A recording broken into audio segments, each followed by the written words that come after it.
Middle east में किसी भी वक्त कुछ बड़ा हो सकता है। ऐसा इसलिए क्योंकि डोनाल्ड ट्रंप जो दुनिया के सबसे ताकतवर मुल्क के राष्ट्रपति हैं, उन्होंने सीधे तौर पर कहा है कि मुझे पता है सुप्रीम लीडर कहां पर हैं और उन ठिकानों को हम तबाह कर सकते हैं, लेकिन सिर्फ और सिर्फ वार्निंग दी जा रही है कि अमेरिकियों को निशाना ना बनाया जाए और बिना शर्तों के ईरान सरेंडर कर दे, उसके बाद अमेरिकी कुछ नहीं करेंगे। अब ऐसा तब कहा जा रहा है जब ईरान और इजराइल के बीच में भीषण युद्ध चल रहा है और जो युद्ध है ये कॉन्टैक्ट लेस वार है। मायने ये कि फाइटर प्लेन के जरिए मिसाइल दागे जा रहे हैं, मिसाइलों के जरिए, बैलिस्टिक मिसाइलों के जरिए ईरान लगातार इजराइल पर हमले कर रहा है और कुछ इस तरीके से हमले कर रहा है कि जिसका दमखम भरती थी इजराइल की हमारे पास आयरन डोम है और जिसकी बदौलत कोई भी बाहरी मिसाइल इजराइल के अंदर नहीं आ सकती है।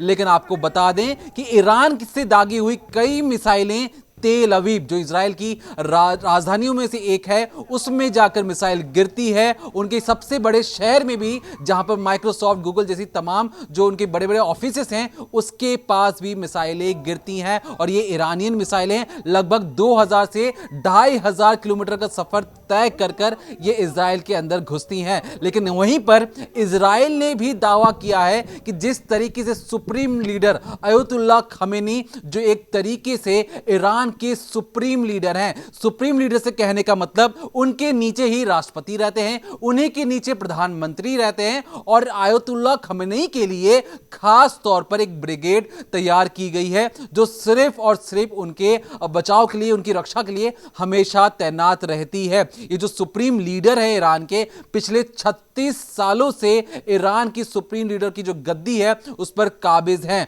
और कहीं ना कहीं बेंजामिन नेतन्याहू जो एक तरीके से इजराइल के तो प्रेसिडेंट भी हैं और कहीं ना कहीं उनका साफ तौर पे यह कहना है कि देखिए, जब तक जो ईरान की जो सुप्रीम लीडर, जो उनकी रेजिम है, उसे हटा ना दिया जाए तब तक इजराइल रुकेगा नहीं। इस पूरे ऑपरेशन का नाम उन्होंने राइजिंग लायन दिया था, लेकिन इस राइजिंग लायन का जो सही मतलब है, अगर आप ध्यान देंगे तो ईरान की जो पुराना झंडा था, ईरान के अभी झंडे की बात नहीं है, ईरान का जो पुराना झंडा था, जिस झंडे के ऊपर बकायदा एक शेर जो तलवार लिए खड़ा है, उसके पीठ के पीछे से एक उगता हुआ सूरज निकल रहा है। अब इस झंडे का क्या मायने हैं? दरअसल ये जब झंडा था ईरान का, तब ईरान वेस्टर्न दुनिया से बहुत ज्यादा दोस्ती रखता था। जैसा जैसा वेस्टर्न देश चाहते थे, कुछ उसी तरीके से ईरान किया करता था। लेकिन जब से अयतुल्ला खमेनी वहां के सुप्रीम लीडर बने हैं, तब से बेरुखी जो दिखाई गई है वेस्टर्न देशों के लिए, तो इसलिए जो बेंजामिन नेतन्याहू किसी भी तरीके से चाहते हैं कि अयतुल्ला खमेनी को मौत के घाट उतार दिया जाए। और सीधे तौर पर जो राष्ट्रपति डोनाल्ड ट्रंप हैं, उन्होंने यह जरूर कहा है कि देखिए, हमारे लिए तो बहुत सॉफ्ट टारगेट है, इजी टारगेट है ईरान के जो सुप्रीम लीडर हैं, लेकिन अभी फिलहाल के लिए वो उनको निशाना नहीं बनाना चाहते हैं। और कहीं ना कहीं अमेरिकी नहीं चाहते हैं कि इजरायली भी ऐसा करें और इजरायलियों को दबाव बना रहे हैं कि आप अयतुल्ला खमेनी की अगर लोकेशन जानते भी हैं तो उन पर अटैक ना करें। ऐसा क्यों किया जा रहा है? तो दरअसल देखिए, जो शिया मुसलमान हैं और सुन्नी मुसलमान जो होते हैं, सुन्नियों के जो मिडिल ईस्ट में जितने भी देश हैं, ज्यादातर सुन्नी मुसलमान के अंदर हैं। मान लीजिए सऊदी अरब हो गया, कतर हो गया, कुवैत हो गया, ये सारे सुन्नी हैं। और जो शियाओं के जो सबसे बड़े धर्म गुरु हैं वो है अयतुल्ला खमेनी, जो ईरान के इस वक्त के सुप्रीम लीडर हैं। अब आप समझने की कोशिश कीजिए, जिस तरीके से जो क्रिश्चियनों के जो सबसे बड़े धर्म गुरु होते हैं वो पोप होते हैं, शिया मुसलमानों के लिए जो सबसे बड़े धर्म गुरु हैं वो एक तरीके से अयतुल्ला खमेनी है, जो इस वक्त ईरान के सुप्रीम कमांडर भी हैं। और कहीं ना कहीं जिस तरीके से इजराइल चाहता है कि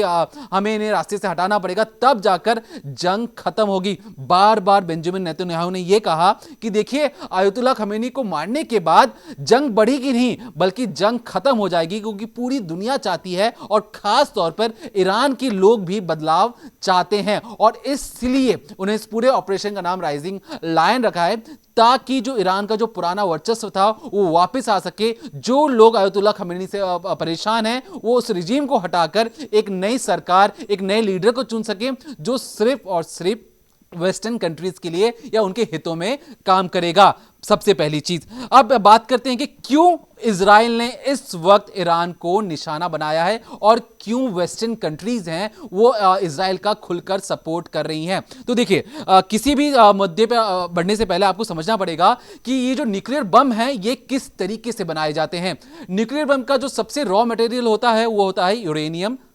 235। अब जिस तरीके से पूरी दुनिया में अगर हम बात करें तो यूरेनियम 238 बहुत ज्यादा मात्रा में मिलता है, लगभग 99.3% इसकी जो मात्रा है। यूरेनियम 235 जो एक तरीके से बम के लिए रॉ मटेरियल होता है वो पूरी दुनिया में 0.7% मिलता है। मायने ये कि देखिए, यूरेनियम 235 इतनी आसानी से मिल नहीं सकता, तो इसलिए आपको यूरेनियम 238 उससे थोड़ा सा उसको एनरिचमेंट किया जाता है, मतलब उसमें थोड़ी सी रिफाइन करके उसे यूरेनियम 235 बनाया जाता है ताकि बम बनाने में आसान हो। अब बिजली बनाने के लिए आपको चाहिए 3 से लेकर 6% तक आप उसमें एनरिचमेंट कीजिए यूरेनियम 238 को, ताकि उससे आप बिजली बना सकें। लेकिन अगर 90% तक आप यूरेनियम 238 को एनरिचमेंट कर लेते हैं, मायने कि उसे रिफाइन कर लेते हैं ताकि यूरेनियम 235 जैसे आउटपुट दे सके, तब आप बम बना सकते हैं। अब ऐसा मैं क्यों कह रहा हूं? देखिए, जो इजरायलियों का दावा है कि जो यूरेनियम 238 को लगभग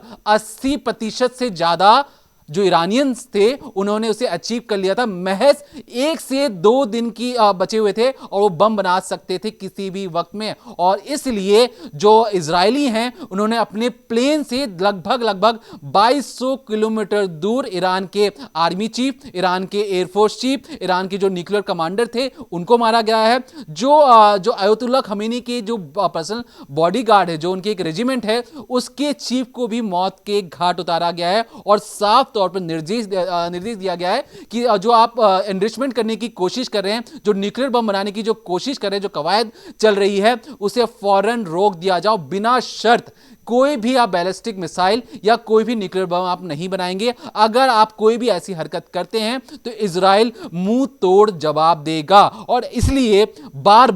हर बार इनको यह कहा गया कि ईरानियों को कि आप कोई भी बम मत बनाइए, बम बनाते हैं तो आपको जवाब मिलेगा। अब यहां पर जिस तरीके से उनके टॉप लीडर्स को मारा गया, ये तो अभी की बात हुई कि उनके जनरल्स को मार दिया गया है, लेकिन प्रेसिडेंट को भी पिछले साल की बात है, जो ईरान की जो प्रेसिडेंट, जो राष्ट्रपति थे, उन्हें भी एक तरीके से हेलीकॉप्टर क्रैश करवाकर उन्हें मौत के घाट उतार दिया गया था। तब से लगातार कहा जा रहा है कि इजराइल हर वक्त हर पल जो ईरान की जो टॉप कमांडर्स है, टॉप लेवल के जो अधिकारी हैं, उन पर नजर बना के रखे हुए हैं और जो कोई भी न्यूक्लियर प्रोग्राम के आसपास मंडराता है उसे मौत के घाट उतार दिया जाता है। अब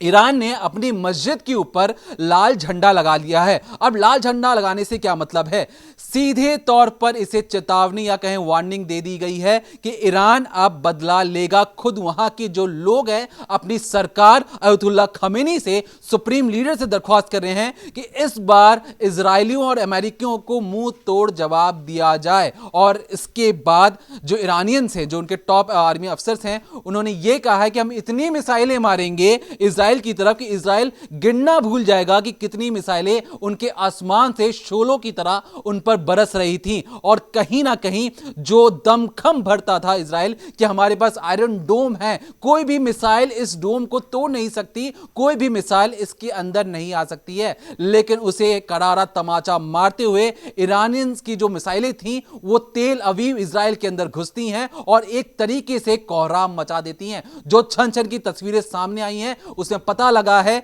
कि इजराइल को भारी नुकसान हुआ है। इसके बाद बेंजामिन नेतन्याहू ने सीधे तौर पर वार्निंग देते हुए कहा कि इसका बदला चुकाना पड़ेगा और जिस तरीके से जो ईरानियंस ने कार्रवाई की है वो कहीं ना कहीं उन्हें ले डूबेगी, क्योंकि जो अमेरिकी हैं वो किसी भी हद तक चाहते हैं कि इसे डी एस्केलेट किया जाए। अब तो अंदर की बात ये भी कही जा रही है कि जो डोनाल्ड ट्रंप हैं, जो राष्ट्रपति हैं, एक तरीके से नोबेल पीस प्राइज पाने के चक्कर में वो बार बार पूरी दुनिया को जाके ये कह रहे हैं कि देखिए, मैंने इंडिया पाकिस्तान का जो युद्ध युद्ध है वो तो रुकवा दिया, अब मैं बहुत जल्द जो ईरान और इजराइल के बीच में जो जंग है उसे भी रुकवा दूंगा। लेकिन बात बनती नजर नहीं आ रही है, और इस बात बनती नजर नहीं आने के पीछे की जो सबसे बड़ी वजह है, क्योंकि जो ईरान है अब खुले तौर पर जंग लड़ने के लिए तैयार है। जितने भी ठिकानों को इजराइल ने निशाना बनाया था उसमें से ज्यादातर अंडरग्राउंड थे। मायने है कि जितने भी मिसाइल्स उसके अंदर रखे गए थे उन्हें खासा कोई नुकसान पहुंचा नहीं है, और इसलिए बार बार ईरानियंस कह रहे हैं कि हमारे पास जितनी मिसाइलें हैं उन मिसाइलों को अब हम तैनात करेंगे और इजराइल की ओर दागेंगे। और जब से ये जो खबर सामने आई है, जो इजराइल है वो जानबूझकर ऐसी चीजें कर रहा है कि उसे बचाव किया जा सके, जो वेस्टर्न कंट्रीज है उनके सपोर्ट में आ सके। लेकिन जो दूसरी जो अंदर की बात है, देखिए जब बेंजामिन नेतन्याहू पिछले साल की बात है उनके खिलाफ विद्रोह हो रहा था उनके देश के अंदर ही, और कहा जाता है कि इस विद्रोह को थामने के लिए जिस तरीके से गाजा पट्टी के आसपास के इलाकों पर हमला किया गया और कहा गया कि यह इजराइल की बदले की कार्रवाई है, जिस तरीके से उन पर हमला हुआ है इजरायली सेना अब बदला लेगी। अब जब से गाजा पट्टी पर जब उन्होंने हमला किया तो कई देशों ने एक तरीके से इजराइल का साथ देने से मना कर दिया गया है। बावजूद इसके इजरायली आर्मी गाजा पट्टी के आसपास घुसती जाती है और एक तरीके से बड़े इलाके पर गाजा पट्टी पर इजरायली कब्जा कर लेते हैं। लेकिन इस कवायद में कई ह्यूमन राइट्स वालों ने खास तौर पर इजराइल आर्मी और खुद इजराइल की सरकार पर सवाल उठाए हैं। साथ ही साथ कई जो यूरोपियन देश हैं वो इजराइल से खफा हैं कि जिस तरीके का इजराइल ने कार्रवाई की है वो कहीं से भी उसे जायज नहीं ठहराया जा सकता है। अब अंदर की बात यह भी कही जा रही है कि देखिए जो इजरायली हैं उन्हें लग रहा है कि जो पूरी दुनिया है उनके खिलाफ हो रही है, ऐसे में कुछ ऐसा करना पड़ेगा जिसके बाद पूरी दुनिया एक मत हो जाए और इजरायलियों का सपोर्ट करना शुरू कर दे। और इसी में उन्हें पहला मौका लगता है। जिस तरीके से इंटरनेशनल एटॉमिक एनर्जी एसोसिएशन जो है एक तरीके से जो मॉनिटरिंग करती है कि किस देश के पास कितने न्यूक्लियर बम्स हैं, उसने जो अपने इंस्पेक्शन में बताया कि ईरानियंस बहुत ज्यादा करीब हैं न्यूक्लियर बम बनाने के लिए। और जैसे ही रिपोर्ट आती है, एक ऐसे समय में रिपोर्ट आती है जब पूरी दुनिया इजराइल के खिलाफ होती जा रही थी गाजा पट्टी पर हमले को लेकर, अचानक से अपनी सैन्य ताकत का वर्चस्व दिखाते हुए जो इजराइल है अपनी सेना को सीधे तौर पर ईरान के अंदर भेजता है और पूरी दुनिया से कहता है कि ईरान न्यूक्लियर बम बनाने के करीब था, कभी भी वो 6 न्यूक्लियर बम बना सकता था और हमने उसे नेस्तनाबूद कर दिया है। और इसलिए हमारी जो कार्रवाई है वो जनहित में है, वो पूरी दुनिया की शांति के लिए है और ये तभी रुकेगी जब खुद जो ईरान है वो सरेंडर कर दे। लेकिन इसके बाद जो ईरान ने जवाबी कार्रवाई की है तो कहीं ना कहीं ये मामला पूरा एस्केलेट हो रहा है। लेकिन आपको अंदर की बात एक और चीज बता दें कि जब हमला किया गया इजराइल की तरफ से उसे चंद दिन पहले ही 300 हेल फायर मिसाइलें दी गई थी। किसकी तरफ से? अमेरिकियों के द्वारा इजरायलियों को भेजा गया था और यह कहा जा रहा है कि यही मिसाइलें इस्तेमाल की गई हैं इजराइल द्वारा ईरान के अंदर। तो फिलहाल की जो भी नए अपडेट्स है उसमें सीधे तौर पर डोनाल्ड ट्रंप ने तो सीधे तौर पर वार्निंग दे दी है कि देखिए आप हमारे नागरिकों को निशाना ना बनाएं, हमें आप का पता है कि आपके सुप्रीम लीडर कहां रहते हैं और बहुत ही